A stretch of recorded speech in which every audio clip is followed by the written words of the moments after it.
Ya, Kak Jul suka? Iya, Oke. suka juga. Nuh ini sangat menarik bagi saya. Kenapa? Apalagi di satu bagian di mana ketika Nuh memanggil akan orang-orang untuk bertobat, tetapi mereka tidak mau bertobat. Dan diceritakan oleh oma saya masih ingat, masih kecil, di mana hewan-hewan berbaris dan mulai menuju Batra ya, berpasang-pasangan. Aduh, teringat sampai hari ini ya. Saya coba untuk memposisikan saya ada di situ. Dan hewan-hewan ini naik, indah sekali ya. Kalau sekarang mungkin kita tidak bisa melihat hewan-hewan bisa berpadanan ya, berbaris. Ya, apalagi waktu itu berpasangan ya. Ya, betul. Luar biasa sekali. Yang berikut adalah cerita tentang Yunus. Aduh, ini juga yang menarik. Saya dengar cerita ini waktu saya masih kecil. Kok bisa ya orang masuk di dalam perut ikan? Waduh, tidak masuk akal. Tetapi karena orang tua saya walaupun terbatas, dia mengekspresikan itu cerita tentang Yunus. Yunus dimakan oleh ikan, dia berdoa 3 hari 3 malam. Luar biasa cerita ini. Dan yang berikut kita juga boleh ambil cerita tentang Naaman. Nah, anak saya ini suka sekali cerita tentang Naaman. Oh. Naaman sakit apa? Kusta. Sakit kusta. Anak-anak tahu sekali ini cerita ini. Kita boleh ambil begitu banyak cerita di dalam Alkitab. Ada kisah tentang Daniel, ada kisah tentang Musa. Banyak sekali yang boleh kita jadikan bahan untuk storytelling kita. Oke, baik, mari kita lihat yang berikut. Ada juga sejarah di sana ya. Sejarah ini ada buku sejarah gereja Advent, tetapi saya tidak bisa tampilkan untuk sekarang. Tapi ada ya, saya pernah baca satu buku yang sudah diringkas oleh Indonesia Publishing House, Sejarah Gereja Advent Indonesia, tetapi ada latar belakang sejarah. Anda juga boleh dapat, ada referensi pengantar roh nubuat, ada kemenangan akhir, ada juga kehidupan tentang Ellen White, ada nilai-nilai sejarah yang boleh kita ambil pendek-pendek. Salah satu contoh, buku pengantar roh nubuat kita belajar latar belakang pendiri gereja kita, latar belakang kehidupan Ellen White juga ada di kisah kehidupan Ellen White ya, di mana Ellen White ini menarik bahwa dia tidak dia tidak mempunyai pendidikan yang tinggi ya. Hanya kelas berapa, masih ingat? SD ya? SD ya. Dan mungkin kalau tidak salah kelas 3 SD. 3 SD. Dan dia juga mempunyai keterbatasan fisik, tapi menarik ini untuk diceritakan kepada adik-adik Pathfinder. Dan kita juga boleh ambil kisah tentang orang-orang Waldensi yang ada di kemenangan akhir, di mana mereka berjuang menyembunyikan Alkitab, lari ke katakom-katakom di gunung-gunung, dan dari gunung-gunung itu mereka kirim anak-anak mereka untuk sekolah di institusi-institusi yang ada, yang dipimpin oleh Roma. Mereka terancam di gunung, tapi anak-anak mereka ada di sekolah-sekolah dunia, dan orang tua mereka mendoakan anak-anak mereka yang sementara sekolah. Jadi ini bisa jadi sumber yang baik bagi kakak-kakak master guide, kakak-kakak yang ada Pathfinder untuk bisa masuk dalam storytelling ini. Oke, mari kita lihat yang berikut ya. Ada juga alam di sini. Boleh juga jadi referensi untuk storytelling kita. Ya, cerita tentang binatang, peliharaan, ke kebun ya. Kalau di sini mungkin kalau kita ke kebun agak susah karena di Jakarta. Kita boleh ke mana? Ke kebun raya Bogor, kemana lagi ya? Daerah Puncak. Puncak, ataupun ke tempat-tempat kebun binatang untuk belajar tentang alam. Nah, ada yang menarik dari saya tentang cerita binatang peliharaan ini yang boleh kita ambil untuk menghubungkan itu kepada Sang Pencipta kita. Anjing saya namanya Scooby. Wow. Kenapa namanya Scooby? Terinspirasi dari satu film waktu masih kecil ya, karena dulu kartun masih kecil. Nah, hanya itu nama anjing yang kami tahu. Jadi kurang lebih itu sekitar 13 tahun yang lalu, saya waktu itu masih beberapa tahun yang lalu ya, anjing kami mati, dan dia kurang lebih ada 7 tahun di rumah kami. Wow. Setiap Sabat dia selalu ke gereja. Karena dekat dengan mama saya, dia selalu ke gereja anjing ini. Setiap Sabat selalu ke gereja, duduk di luar, kadang masuk ke dalam, koster usir, tapi dia tetap ada di gereja. Nah, satu ketika mama saya keluar kota, dia pergi ke salah satu daerah, dan anjing ini hari Sabat dia datang ke gereja. Orang-orang telepon mama saya, anjing kamu datang ke gereja. Luar biasa ya. Wow. Tidak pernah absen hari Sabat anjing ke gereja. Tetapi banyak umat-umat Tuhan yang masih absen ke gereja. Jadi kita boleh angkat ya. Coba bayangkan, anjing tidak diciptakan menurut gambar dan rupa dan tidak punya akal budi ya, tapi mereka bisa setia kepada Tuhan. Pelajaran yang baik untuk kita buat menjadi storytelling ya. Baik, yang berikut, karakter. kita belajar tentang karakter. Cerita tentang seorang, bisa cerita tentang orang yang terkenal, tokoh-tokoh dunia, Barack Obama, Abraham Lincoln, dan juga Bapak Presiden kita ya, Bapak Jokowi. Ataupun orang-orang yang tidak dikenal, yang mungkin belum populer, yang boleh kita jadikan itu sebagai satu cerita. Sama seperti contoh Presiden kita, menarik ya, saya baca kisahnya. Karena dia bukan seorang yang mempunyai latar pendidikan dari luar negeri, mungkin dia hanya ada di Indonesia, sekolah di Indonesia, dan tidak mempunyai karir-karir politik yang sudah lama, panjang, ya. Tapi luar biasa, dia mampu untuk membuat negara kita. Latar belakang pendidikannya, latar belakang orang tuanya, ketika dibuat dalam satu cerita menginspirasi, sangat-sangat bagus. Saya kira kakak-kakak di rumah boleh improve atau boleh membuat ide-ide cerita dari karakter tokoh-tokoh yang ada. Nah, yang berikut, pelajaran dari sesuatu yang nyata. Nah, ini dia menarik. Bersifat memperingatkan kita orang lain tentang sesuatu yang dampak dari mengikuti hal tersebut. Apa contohnya? Contohnya adalah akibat bas. Ya, kita juga boleh sampaikan ini kepada adik-adik. Kalau mau ikut sesuka hati, mau bergaul sembarangan bisa, tetapi ini dampaknya. Orang-orang mungkin yang ada di tempat-tempat yang sudah disendirikan. Boleh juga kita mengundang orang-orang yang dulu pernah pernah ya direhabilitasi dan sekarang sudah bertobat. Mereka menjadi inspirator. Cerita-cerita mereka bisa juga menjadi pelajaran yang sangat berharga. Nah, pertobatan di Mission Story kan ada cerita mission ya, bagus sekali di sana. Makanya dalam setiap perbaktian sahabat selalu ada mission. Betul. Cerita dari orang tua dalam gereja. Nah, ini dia, menarik ya. Cerita dari orang tua dalam gereja. Mungkin kita bosan kadang-kadang dengar, aduh, waktu orang-orang tua bercerita begini. Saya yang bangun gereja ini dari nol, ya, panjang dia cerita, dulu begini, tapi sebenarnya itu bisa dikemas dalam satu cerita. Bagaimana pionir-pionir gereja kita mempunyai pergumulan untuk bisa membangun gereja. Luar biasa ya. Jadi itu adalah pelajaran-pelajaran yang boleh, sumber-sumber pelajaran yang boleh kita ambil untuk tambah di dalam bahan-bahan storytelling. Poin yang berikut, bagian yang kedua adalah hal-hal yang harus dilakukan. Pilih kategori cerita. Nah, ini yang menarik. Cerita untuk anak-anak di bawah 5 tahun, durasinya adalah berapa menit? 3 menit. 3 menit ya. Ini dia. Jangan cerita sampai setengah jam. Jadi adik-adik. Berarti waktu itu adik-adik yang aku ceritakan cerita bosan karena lebih dari 3 menit. Bisa jadi ya. Saya juga waktu belum mempunyai pengetahuan ini. Dan cerita untuk anak usia 6 sampai 12 tahun itu durasi berapa? 5 menit. 5 menit. Ini idealnya ya. Mungkin tambah sedikit bisa, tetapi hati-hati. Kita harus bisa mempunyai kemampuan untuk membawa emosi mereka di dalam cerita ini. Saya punya pengalaman. Itu saya melayani di satu daerah di Indonesia Timur, khususnya di Papua. Seorang kepala sekolah yang sangat luar biasa. Mudah-mudahan kepala sekolah ini nonton saya pada saat ini. Dia bilang, pendeta, boleh bikin KKR di SD. Nah, bayangkan di SD, kalau kita mau KKR gimana? Iya. Ya, aduh. Saya tanya bagaimana, Sir? Dia bilang terserah, materinya 1 jam bisa, terserah dari pendeta. Saya pulang dan saya bergumul, saya bilang kepada istri saya, aduh, ini SD, kalau mau suruh bicara di orang dewasa saya siap.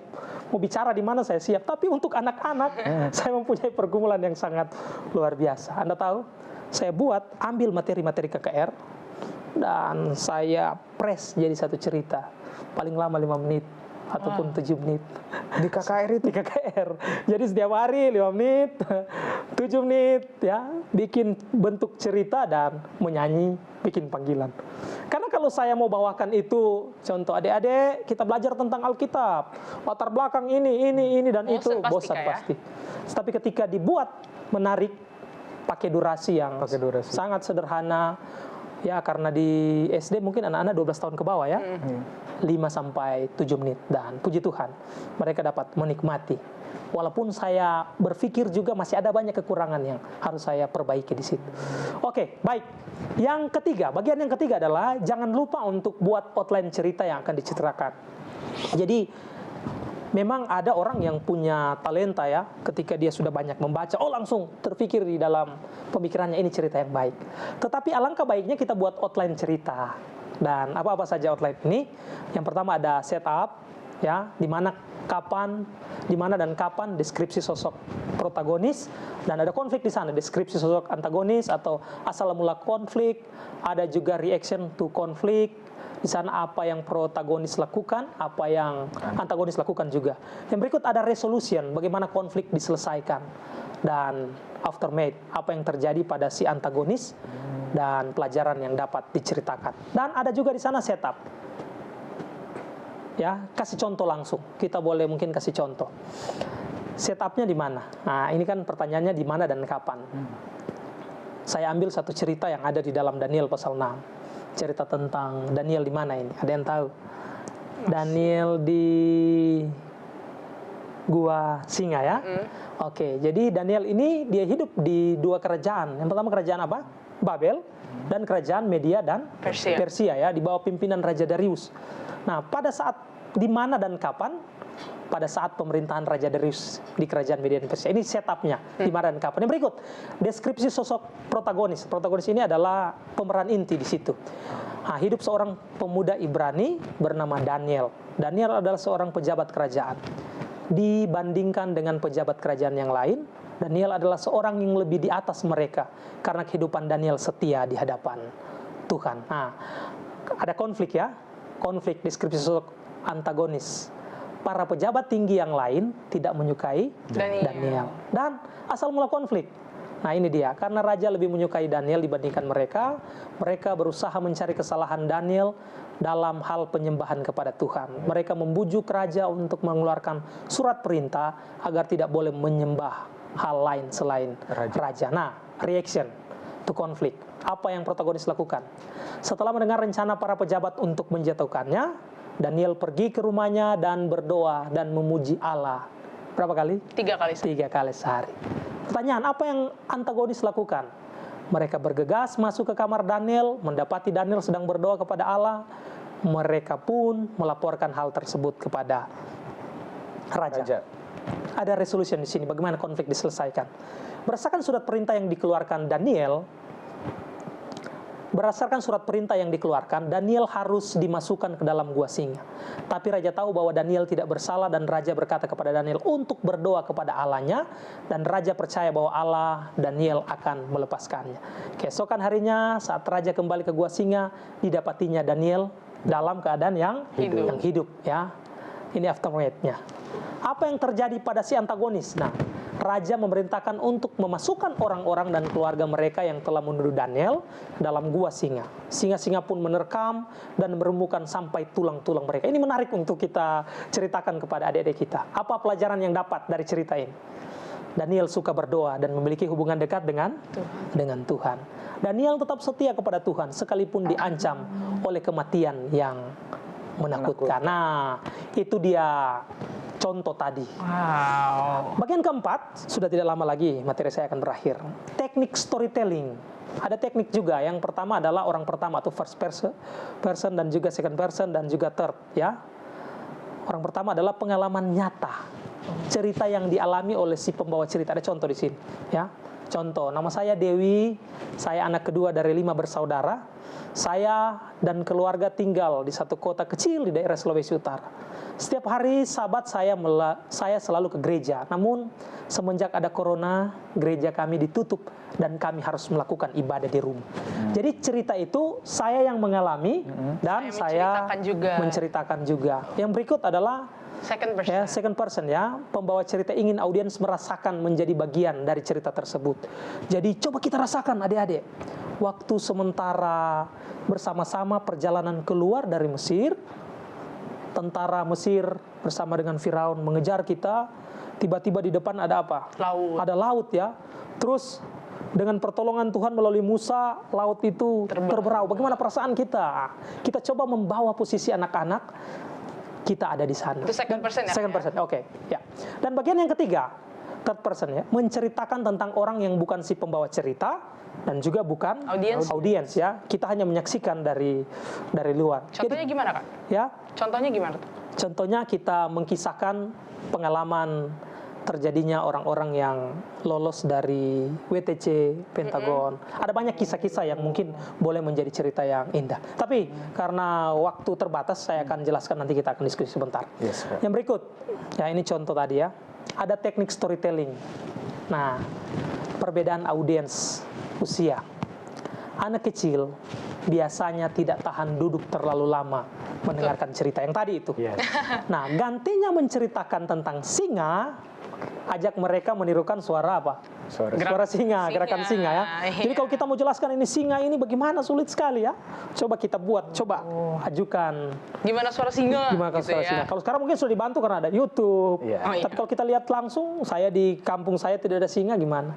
Jadi kita boleh tunjukkan gambar singanya. Wow, anak saya suka sekali untuk meniru akan adegan-adegan dari hewan-hewan yang ada ya.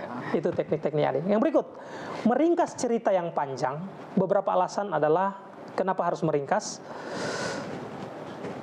Beberapa alasan Anda harus segera membuat cerita yang panjang menjadi pendek adalah tingkatan perhatian audiens ya, tidak cukup waktu. Intinya poin dari cerita itu tersampaikan. Kita ringkas supaya mereka bisa mengerti. Karena kalau terlalu panjang juga sulit sekali. Yang berikut, membuat cerita pendek menjadi panjang, ini kebalikannya ya. Karena kenapa? Ada mungkin cerita yang pendek sekali, untuk mau menjelaskan kepada mereka perlu menambahkan apa?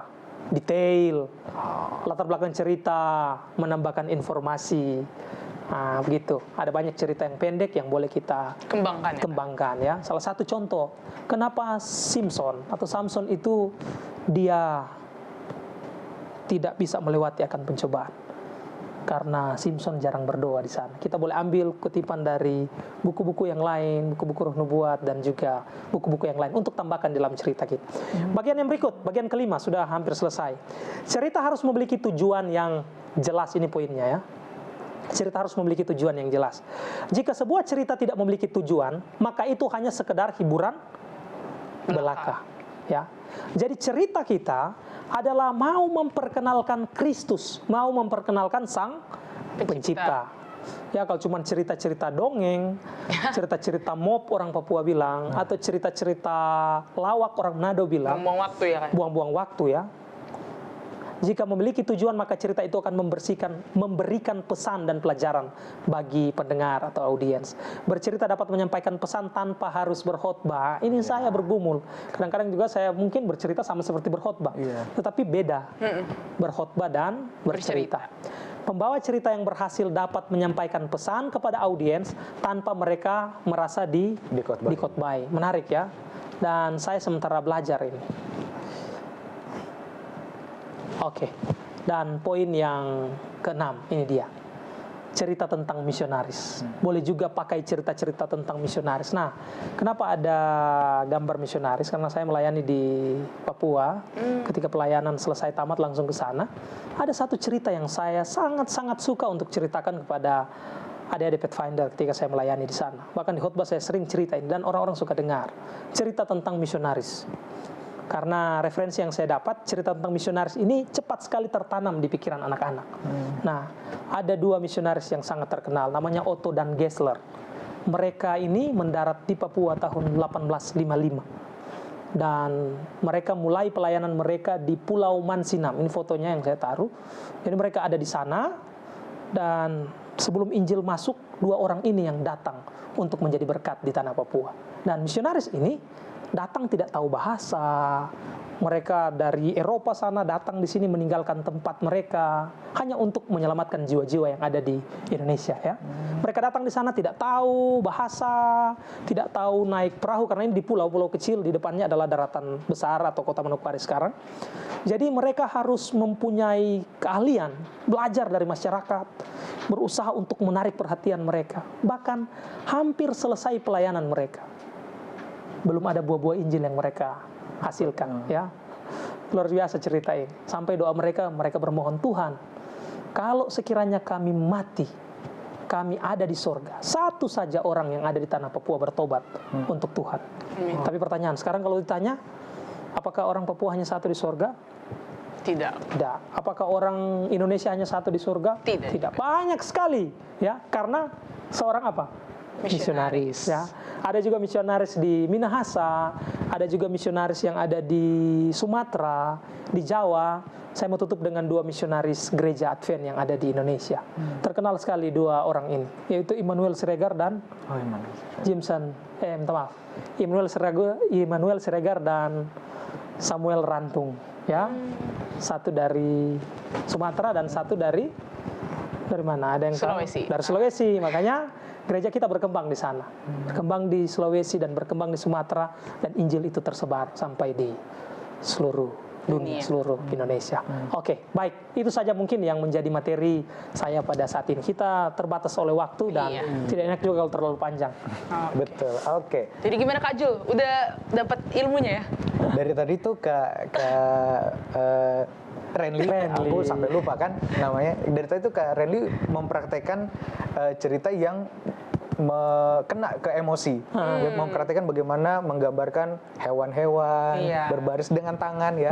Dan itu salah satu contoh yang bisa kita lihat dari Karen ini tadi, bahwa bercerita kepada anak-anak berbeda tekniknya dengan cara cerita kita ke teman sebaya orang dewasa. Itu dia, tekniknya beda sekali. Berarti abis ini Kak Jul udah bisa ya cerita anak di gereja. Mudah-mudahan ya. Oke, buat kakak pembina ataupun adik-adik Pathfinder yang mau bertanya, silakan bertanya di kolom komentar dari YouTube channel Hope Channel Indonesia, ataupun juga bisa lewat Instagram dari @pathfinder_indonesia. Iya, dan mungkin nanti yang akan kita jawab hanya beberapa, mengingat adanya batas waktu ya Kak ya. Tapi nanti untuk lebih lengkapnya akan dibahas pribadi oleh Kakak Renly di sini, ataupun lewat kolom YouTube, ataupun semua sosmed yang Kak Renly punya mungkin ya, bisa dihubungin, dan nanti kita akan mungkin bertanya beberapa dari yang ada di YouTube nih Kak. Kira-kira mungkin udah banyak lah. Kita akan pilih 3 saja kali ya Kak. 3 aja. Jadi langsung aja ke pertanyaan nih. Bisa. Udah siap Kak?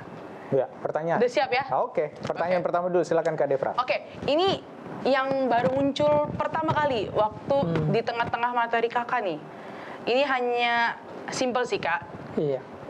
Kayaknya ini berupa pengalaman pribadi. Jadi bagaimana nih Kak mengubah anak yang lagi nggak mood, lagi bete, untuk mau mendengarkan cerita. Jadi dia di awal itu tuh udah bete Kak, tapi mungkin ibunya mau bercerita kepada anak itu. Nah, jadi gimana Kak caranya? Membawa moodnya dia. Membawa moodnya ya? Iya. Oke, luar biasa ini. Membawa mood anak itu yang sudah tidak mood, terus kita mau bawa dia ke satu cerita. Saya kira memang ada begitu banyak teori ya. Anda boleh lihat di YouTube, Anda boleh lihat di Google, banyak sekali teori. Tetapi sebenarnya yang tahu karakter anak itu sendiri adalah ibunya ya. Karena ada beberapa contoh. Saya pernah khotbah di satu jemaat, kebetulan anak kami sekarang 3 tahun. Ada seorang ibu bilang, "Pendeta enggak apa-apa, khotbah saja." Minta maaf, salah saya dengan informasi ini. Jadi istri saya diminta untuk berkhotbah. Ya, jadi ibu pendeta boleh khotbah. Istri saya bilang, "Aduh, kami masih punya adik kecil." "Tidak apa-apa ya, kami akan jaga." Oke, istri dengan senang hati ya. Karena memang saya waktu itu juga ada pelayanan. Oke, kami melayani di tempat yang berbeda, saya harus khotbah di tempat yang lain, istri saya dipanggil untuk berkhotbah. Dan anak kami tidak ada yang jaga karena kami jauh dari orang tua. Ibu ini katakan, "Saya biasa dengan anak-anak pendeta, ya, usia 2 tahun. Saya akan coba untuk menangkan emosinya." Segala cara dilakukan oleh ibu ini tidak berhasil. Padahal dia sudah punya pengalaman untuk menenangkan anak. Jadi sebenarnya untuk merubah situasi itu, yang pertama adalah yang tahu itu orang tua itu sendiri. Dan yang kedua, mungkin pada saat itu kita yang menjadi seorang komunikator atau storyteller ya. Kita harus mempunyai begitu banyak, kalau kita yang membawa cerita, mempunyai begitu banyak metode tentunya ya. Boleh jadi sama seperti tadi, ketika kita berbicara tentang singa, kita harus meniru akan suara singa itu. Pokoknya menangkap emosinya agar dia bisa mengikuti akan dengan berbagai macam teknik ya. Saya enggak bisa mau berikan teori ketika saya enggak ada di situ. Saya harus ada di situ dan saya bisa. Saya kira kakak-kakak Pathfinder mempunyai teknik-teknik tersendiri di dalam mau untuk bisa memenangkan akan anak-anak yang sudah tidak mood. Dan itu pergumulan yang terusan. Iya. Karena aku pribadi nih kayak pernah bawain cerita mungkin di klub Pathfinder aku sendiri. Tapi tidak semua mungkin menangkap atau mendengarkan. Dan kan kita nggak tahu kan emosi orang berbeda-beda kan ya pada saat itu. Tapi maksudnya kita bercerita dengan semampu kita aja, belum tentu semua orang mengerti. Iya, oke, ada tambahan lagi mungkin begini. Karena juga saya pernah ya di satu kelas. Kenapa banyak anak-anak yang sudah nangis? Karena terlalu panjang. Oh iya. Terlalu Nggak betah ya kan? Ya nggak betah, kalau dia sudah nangis ya sudah. Jadi memang kalau dia sudah nangis, satu anak sudah nangis, kedua anak sudah nangis, lebih baik cari kesimpulan. Walaupun pendek, tapi bisa untuk dimengerti. Menyimpulkan, Ya, ya. nanti dilanjutkan pada sesi yang berikut. Oke. Selanjutnya ada pertanyaan Kak Jul? Kalau pertanyaan dari Kak Jul sendiri, ini mewakili juga dari beberapa pertanyaan yang ada di YouTube ya, sama. Salah satunya dari Arthur Simanjuntak. Ini kakak atau Pathfinder. Mohon maaf jika salah penyebutan ya. Namanya Arthur Simanjuntak bertanya bagaimana mengatasi kegugupan pada saat bercerita. Kalian sendiri punya teknik nggak sih sebelum bercerita atau berkhotbah gitu? Baik ya, jadi saya sebenarnya orang yang suka gugup juga. Dan saya belajar untuk public speaking itu didorong oleh istri saya. Dia yang ajarkan saya, coba kamu belajar untuk bicara. Dan ada beberapa teknik tetapi tidak terlalu aman itu, yaitu ada yang sudah gugup, dia pegang ikat pinggangnya.